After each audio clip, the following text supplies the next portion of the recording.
Bonjour à toutes et tous et merci de nous rejoindre dans Dimanche en politique. Municipal, tous écolos, c'est le thème d'aujourd'hui. Les associations de protection de l'environnement interpellent les candidats au municipal. Quels engagements attendent-elles? Comment réagissent les candidats? Et puis, est-ce seulement un effet de mode? On va en débattre avec nos invités. Bonjour à tous. Aurélien Deschâtres, bonjour. Bonjour. Vous êtes membre de la LPO Champagne-Ardenne. Donc, c'est la Ligue de protection des oiseaux. Jacques Leray, bonjour. Vous êtes membre du collectif CEDRA de Haute-Marne, donc le collectif de lutte contre l'enfouissement des déchets nucléaires. Christelle Gallet, bonjour. Bonjour. Vous êtes membre de l'association L214, une association qui milite pour le bien-être animal. Et puis David Rosenfarb, bonjour. Bonjour. Vous représentez Atmo Grand Est, donc c'est une association qui travaille aux côtés des collectivités pour améliorer la qualité de l'air. Quels sont vos modes d'action? Quelles sont vos priorités? On a envie de connaître déjà un peu mieux vos structures, vos associations. Christelle Gallet, L214, qu'est-ce que c'est? Alors, donc, L214, c'est une association qui existe depuis 10 ans, qui tient à dénoncer les conditions d'élevage et d'abattage des animaux pour que les gens aient un autre regard sur ces animaux qu'on a juste l'habitude de manger. Donc, elle est constituée de 50 groupes, donc dans toute la France. Et on travaille ainsi, on fait des actions de rue, des tractages. On travaille beaucoup aussi avec les vidéos, les enquêtes L214, qui ont fait beaucoup changer les mentalités par rapport à ces animaux. Donc, Et là, pour la campagne municipale, vous vous engagez tout particulièrement pour essayer d'influencer les candidats. Alors justement, plusieurs groupes dans toute la France ont été à la rencontre des candidats des municipales pour leur proposer une charte, donc un engagement qui s'appelle « Une ville pour les animaux » pour un meilleur respect des animaux en conditions de pêche, chasse, animaux de compagnie, cirque, voilà, sur plusieurs points. Et donc à ce jour, on a eu 70 signataires, et à savoir qu'il y a encore des rencontres qui sont prévues sur le mois de février. Aurélien Deschâtres, alors vous appartenez à la Ligue de protection des oiseaux. Vous ne vous intéressez pas qu'aux oiseaux. Vous essayez d'influencer aussi les candidats municipaux pour qu'ils s'engagent à respecter la biodiversité. Qu'est-ce que vous faites concrètement? Oui, donc la LPO Champagne-Ardenne, donc on représente à peu près 1000 adhérents en Champagne-Ardenne. Et effectivement, on voit que l'opinion publique est de plus en plus derrière ces questions de maintien de la biodiversité. On parle beaucoup du climat, mais il faut savoir que les deux sont en interaction et que la biodiversité, c'est également important parce qu'on constate vraiment un effondrement assez général de beaucoup d'espèces. Alors comment vous le voyez? Parce qu'on voit sur ces images des gens qui appartiennent, des membres de l'association LPO, qui comptent les oiseaux. Alors il y a différents suivis qui sont faits sur les espèces. Donc effectivement, pour les oiseaux, c'est des comptages. Et pour les autres espèces, on va faire d'autres protocoles. Mais en tout cas, maintenant, les résultats sont implacables et non discutables. Et c'est vrai qu'on est quand même inquiet. Les espèces des milieux agricoles, moins 38% chez les oiseaux en une quinzaine d'années. Les espèces du milieu bâti, justement, dans les villes, dans les villages, moins 28%. Qu'est-ce qu'on appelle les espèces du milieu bâti? Les espèces qui vivent avec l'homme, qui vivent sur les bâtiments ou qui vivent à proximité de l'homme. Mais toujours des oiseaux? Ah non, pas que. Non, d'accord. Alors il y a des mammifères, voilà, il y a plein de choses qui vivent dans les villes. Et donc nous, on interpelle les municipalités et les candidats aux municipales, justement, pour prendre en compte la biodiversité au niveau des villes et des villages, en fait, mieux cohabiter avec la faune sauvage. Jacques Leray, alors vous représentez le collectif, je le disais, de lutte contre l'enfouissement des déchets nucléaires. Et vous vous battez aussi contre la mise en place d'une blanchisserie nucléaire près de Joinville, à Suzannecourt. Pourquoi vous vous battez contre ce projet et qu'est-ce qui motive en fait cette mobilisation? Eh bien, si vous voulez, tout est lié au projet de Bure. Le projet de Bure, d'après la loi, doit donner à l'État la compétence pour le développement économique d'une région qui accueillerait ces déchets radioactifs. Et de ce fait, comme le nucléaire appelle le nucléaire, toutes les propositions qui sont faites sont des industries en rapport avec le nucléaire. Alors la lutte actuellement, si vous voulez, on travaille énormément sur les dossiers, avec des scientifiques de renom, parce qu'on ne peut pas raconter d'âneries, quoi qu'en disent nos contradicteurs. Et le projet de blanchisserie se caractérise par des rejets radioactifs gazeux dans une zone d'habitation, puisque le centre est près d'une zone habitée, et des rejets liquides radioactifs dans la Marne qui alimentent le lac du Der et plus en aval la région parisienne. Donc on ne peut pas laisser faire une chose comme ça et nous appelons lors des municipales, on va essayer de faire une information aux élus pour les sensibiliser à ce problème et qui prennent les bonnes décisions en interdisant ce genre de choses puisque l'État est défaillant dans son contrôle et dans le soutien aux populations. Mais l'enquête publique qui a été menée a donné déjà un premier accord pour l'implantation de cette blanchisserie. Est-ce que vous allez encore vous battre ? On va continuer à se battre et plus que jamais, puisque si vous voulez, le rapport qui a été rendu hier... c'était jeudi. Oui, c'est ça. Oui. Ah oui. Donc le rapport qui a été rendu est quand même en demi-teinte, puisque les commissaires enquêteurs soulignent le fait qu'il y a certains points qui sont à satisfaire, ont des exigences, mais malgré tout, comme ils sont quand même liés certainement à la préfecture, donnent un avis favorable au projet.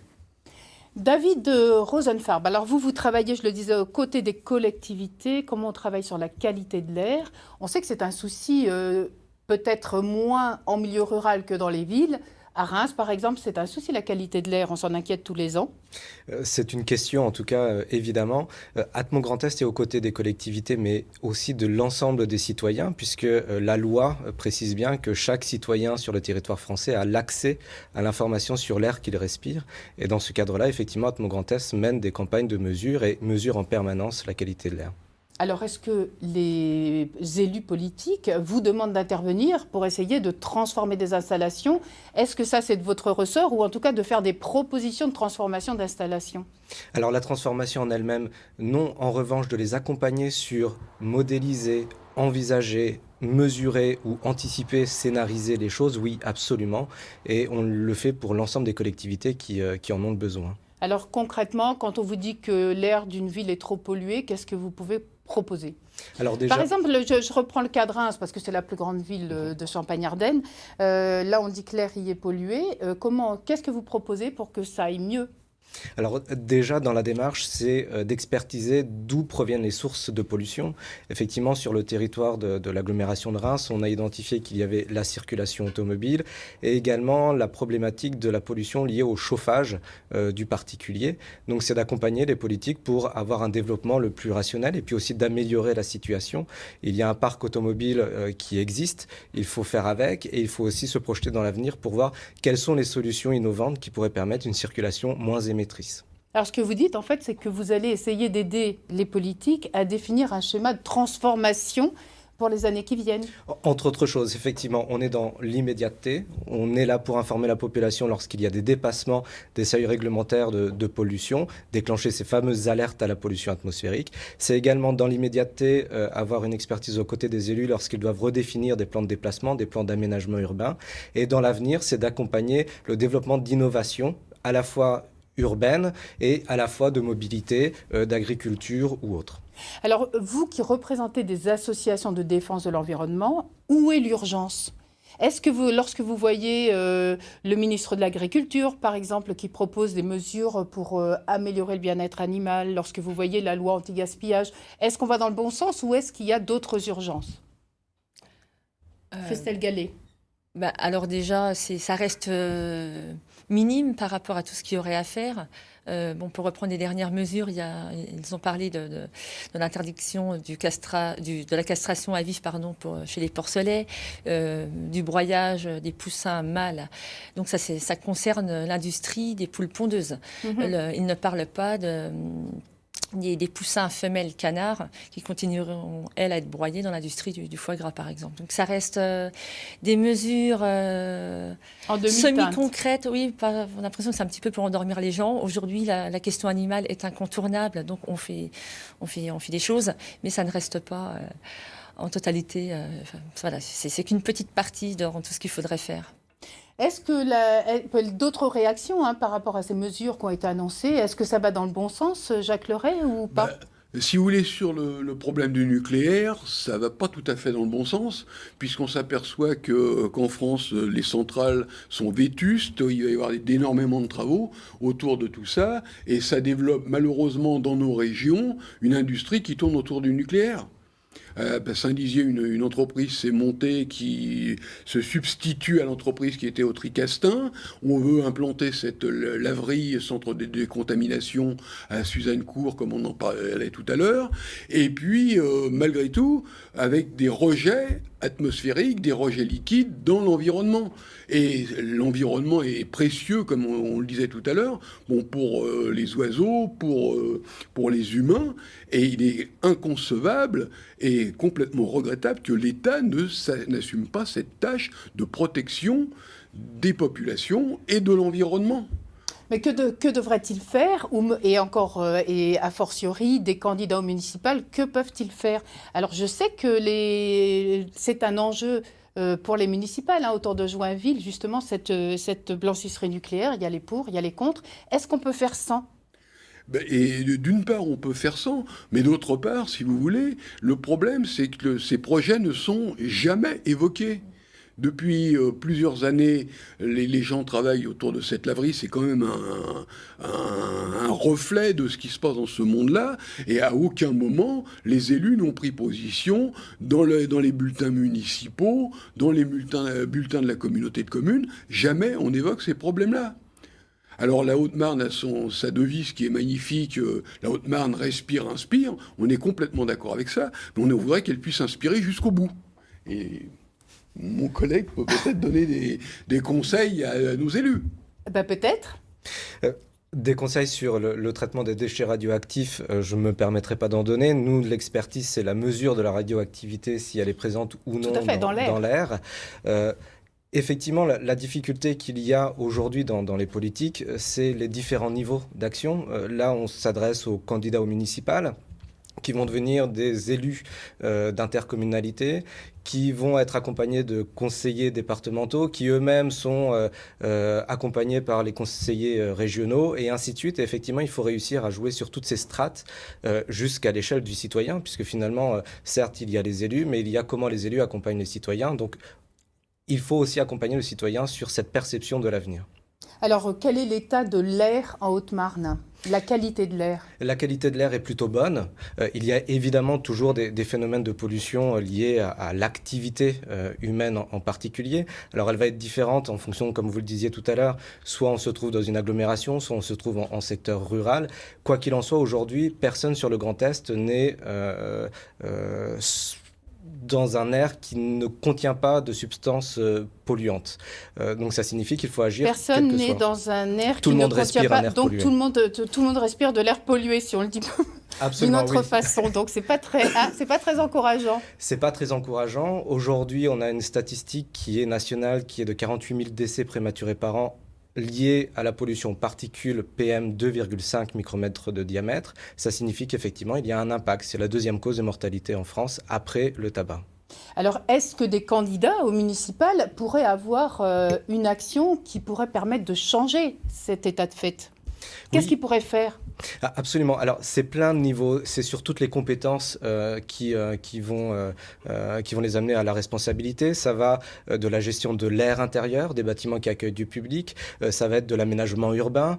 Est-ce que je laisse les voitures en ville? Est-ce que je ne les laisse pas? Comment je les fais rentrer en ville également? Comment j'envisage le transport collectif? C'est comment j'aménage aussi les nouveaux bâtiments? Comment je rénove les bâtiments qui, eux, sont en précarité énergétique. Aujourd'hui, 24% des foyers du Grand Est sont considérés en précarité énergétique. C'est-à-dire c'est des logements qui laissent passer le froid. Les personnes qui y vivent sont en situation économique difficile. Et effectivement, il faut aussi accompagner ces populations-là. Et toutes ces améliorations, est-ce qu'elles vont servir le respect de la biodiversité ? Ce qui est intéressant dans la biodiversité, c'est que quand des actions sont faites, la réaction des espèces est rapide. Sur le climat, c'est moins évident. On fait une action et on sait qu'il y a des temps longs pour voir des choses changer. Sur la biodiversité, on a des cas concrets. On a des communes qui font le choix de s'engager dans la protection de la biodiversité à leur échelle communale. Donc on va replanter des haies, on va replanter des vergers. On va maintenir aussi ce qui existe, ça c'est important. Avant de replanter, quand on voit le prix que ça coûte, il vaut mieux conserver déjà tout ce qui est encore en place. Et la biodiversité, bien, elle revient. Alors, dans une certaine mesure, un chiffre qui, je pense, marque tout le monde, c'est on a perdu 80% des insectes en 15 ans. Les insectes, ils sont à la base de tout. La pollinisation, donc pour nous, tout ce qui est fruits, légumes, etc.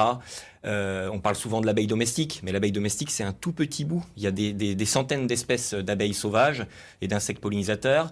C'est la base alimentaire de la chaîne pour les oiseaux. Donc, on pense que le problème principal, c'est la perte des habitats par modification, mise en culture, urbanisation. On voit la ville de Reims s'étale tout autour sur les cultures, etc. Donc, le problème principal, c'est ça. C'est la perte des insectes. Et justement, alors, à la campagne encore, c'est assez facile de respecter la biodiversité, je dirais. Même s'il y a parfois des discussions avec les agriculteurs et tout ça, mais c'est quand même plus facile. Dans une ville, on parle de Reims, on peut parler de Troyes, on peut parler de Chaumont, pour ne pas focaliser sur Reims. Qu'est-ce qu'on peut faire concrètement pour essayer de respecter cette biodiversité et de faire revenir les espèces ? La biodiversité qui est en ville est, on pense, assez méconnue finalement, et pourtant très riche. Vous parliez des villages, il faut savoir que les villages qui sont au milieu de cultures intensives sont souvent plus riches en biodiversité que les cultures elles-mêmes, puisqu'on a une variété d'habitats qui est créée par l'homme, les jardins, les maisons, les arbres, donc qui créent des oasis de vie si on veut. D'ailleurs, chacun peut agir, pas que les élus. Un habitant peut laisser dans son jardin, on n'est pas obligé de tondre entièrement son jardin, on peut laisser une zone sauvage, et là tout de suite on a la vie, on peut creuser une mare, et tout de suite la vie revient.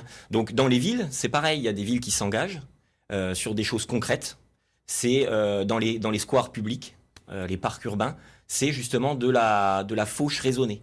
Alors ça, il faut le faire comprendre aux gens, parce que c'est pas encore tout à fait accepté. C'est-à-dire que le gazon qui est bien tondu habituellement, il va l'être moins, ou du moins sur une surface plus petite. Mais là où il y a les activités, les jeux pour les enfants, on maintient ça, évidemment, on est en ville, il n'y a pas de souci, mais on laisse toute une frange sauvage. Alors Christelle, est-ce que dans les Ardennes, justement, enfin, je ne sais pas si vous avez interpellé les élus déjà dans votre département, comment réagissent-ils et qu'est-ce que vous leur demandez concrètement ? Alors, nous, on leur demande d'appuyer nos réflexions par rapport aux animaux, de s'engager aussi concrètement par rapport à tout ce qu'on peut nous dénoncer. C'est le seul moyen qu'on... Alors, par exemple, concrètement, est-ce qu'il y a des choses, des exemples que vous pouvez prendre ? Déjà, nous, on aimerait en finir avec les élevages intensifs. Déjà, plus de nouveaux élevages intensifs, ce qui est extrêmement polluant de toute manière. Aussi de signer cet engagement qui regroupe donc plusieurs facteurs. Voilà, ça c'est un engagement que vous avez élaboré, donc qui demande... Mais qui est facile à mettre en place. Oui, il y a quoi comme mesure par exemple ? Donc ça touche donc le droit animal de manière globale, la chasse, l'expérimentation animale. Donc on aimerait aussi donc exclure tous les produits issus des pires pratiques par rapport aux animaux, par rapport à l'expérimentation animale, et les élevages, tout ça devrait être interdit de nos jours. Ah oui, ce qui ne veut pas dire interdire l'élevage et tout ça, mais faire tout ça dans d'autres conditions. Dans un premier temps, oui, bien sûr. Faire tout ça dans d'autres conditions. Est-ce que tout ça, ça peut s'inscrire dans un programme pour les municipales et de quelle façon ? Parce que ça, vous proposez aussi d'intervenir pour aider, s'ils le veulent, les élus à élaborer un programme qui intègre vos demandes. Oui, tout à fait. En fait... Donc vous en avez rencontré, qu'est-ce qu'ils vous disent ? Alors moi, pas personnellement, mais tous les groupes. Donc on a eu plusieurs candidats sur Reims, Strasbourg, Mulhouse, Metz. Donc des groupes de L214, on les a rencontrés, oui. Alors juste une question tout de même, il y a des groupes, des listes écologistes qui se sont montés, peut-être pas partout, mais dans plusieurs endroits. Pourquoi est-ce que vous choisissez de vous battre sur le mode de l'associatif ? Aujourd'hui, ça parle. L'associatif parle beaucoup aux gens. On se permet. On a montré des vidéos. On peut faire beaucoup d'actions de rue. Donc, je pense qu'on interpelle beaucoup de gens en tant qu'association. Ouais, comment réagissent les gens justement, et même Jacques Leray, sur la lutte contre l'enfouissement des déchets nucléaires ? Est-ce que c'est un discours qui passe encore ? Ça fait quand même des années que vous faites ça. C'est un discours qui passe très bien et de mieux en mieux en fait, puisque nos associations d'autres associations se créent pour lutter contre ça. Mais ce qui me paraît extrêmement important et ce qu'on demande, nous, c'est qu'on tienne compte de l'avis de la population. Il est complètement inadmissible que la population ne soit pas consultée sur des projets qui sont des projets de territoire à long terme. Vous-même, vous avez été maire d'une petite commune. Est-ce que vous avez pu mettre en application vos idées ? Eh bien, si vous voulez, j'avais acquis la réputation d'être le maire qui est contre Bure. Et malgré tout, si vous voulez, ça dérangeait dans le microcosme des élus, ce maire qui était atypique, avec une commune qui avait adhéré à l'association des élus opposés à l'enfouissement des déchets radioactifs et qui refusait de rentrer dans le principe du GIP, le groupement financier qui permet d'avoir de grosses subventions quand on est adhérent. Parce que, comme vous le dites, derrière tout ça, il y a de l'argent. Tout à fait. Et il y a de tels enjeux financiers qu'on se demande parfois, et c'est vrai aussi pour l'élevage intensif, on se demande parfois si des politiques accepteront d'aller au-delà de ces enjeux financiers et de renoncer à certaines rentrées financières pour pouvoir satisfaire à la fois la biodiversité, le respect de l'environnement. Dans le cas de la Haute-Marne, si vous voulez, c'est complètement patent. Puisque une entreprise Poma qui doit travailler sur la descente des déchets, la descenderie pour les déchets radioactifs, avait besoin d'un atelier de proximité, installe une entreprise à Froncle, je crois, et va toucher 980 000 € de subvention sur un projet de 9 millions d'euros. Le promoteur du projet blanchisserie de Suzannecourt a un projet de 16 millions d'euros, va toucher vraisemblablement 1,6 million d'euros, un argent qui pourrait permettre de faire un autre développement de ce département. Alors, je me retourne vers vous, David Rosenfarb. Est-ce que ce problème économique en est réellement un ? Sur le long terme, vous dites que non, pas forcément. Non, effectivement, c'est la prise de conscience écologique, environnementale qui et à travers toute la société. Aujourd'hui, on voit qu'il y a des besoins d'innovation parce qu'on est confronté à des problèmes, on est confronté à des questions de changement radical ou non de société. Au niveau d'Atmo Grand Est, on porte un appel à projet innovant régional qui s'appelle Appel d'air, qui a permis de faire émerger 10 projets qui sont à la fois des projets portés par des agriculteurs, des projets portés par des scientifiques, des projets portés par des associations, et qui ont toutes pour objet de faire émerger de nouveaux modèles ou de nouveaux systèmes, soit de déplacement, soit de traitement des sols lorsqu'on est agriculteur. Enfin voilà, un ensemble de choses qui permettent aussi d'envisager l'avenir de façon plutôt positive en se disant qu'il y a un modèle économique à réinventer, mais qu'il y a une vraie richesse là, sous nos pieds, qui peut être développée. Est-ce qu'on restera compétitif ? Ça, je ne saurais pas le dire, ça c'est des experts en économie, mais effectivement, il y a quelque chose à faire, au niveau de la région Grand Est. On est quand même une région qui est extrêmement bien positionnée. On a une diversité à la fois de culture, de patrimoine qui permet aussi de voir à un échelon plus grand des développements possibles. Et puis il y a aussi le côté transfrontalier. L'air, on le rappelle souvent, mais l'air n'a pas de frontières, donc ça veut dire qu'aussi les idées doivent être internationales et ce développement peut venir aussi en partenariat. Comment vous voyez la commune de demain ? La commune de demain ? Oui. Moi, je pense qu'il faut avoir de l'espoir, parce que sinon, on ne ferait pas les combats qu'on mènerait pour la biodiversité. Quand on voit les choses qui déclinent, c'est sûr que moralement, c'est pas évident. Mais il faut se dire que les villes, villages, etc., ont leur part pour faire bouger les choses. Et donc, et ça rejoint même le climat. On voit les îlots de chaleur en ville. De renaturer les villes, plus de verre, moins de béton, moins de surface imperméabilisée. C'est ça l'avenir. Les villes, et de toute façon, naturellement, ça va se faire, soit par choix si on commence maintenant, soit par contrainte parce que ça sera imposé par la nature, entre guillemets. Donc il faut mieux s'y mettre maintenant, mais il va falloir changer de braquet. Un ministre qui n'est plus à l'écologie aujourd'hui parlait de la politique des petits pas. Effectivement, maintenant il va falloir faire des beaucoup plus grands pas.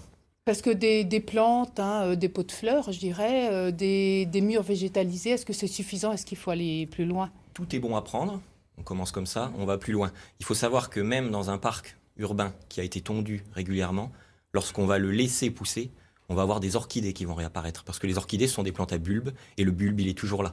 Et personne ne sait qu'il y a des orchidées sauvages en Champagne-Ardenne, il y en a des dizaines d'espèces. Christelle Gallet, alors la commune de demain ? Une commune et des communes d'ailleurs, avec plus de respect pour le vivant, mais le vivant avec un V majuscule.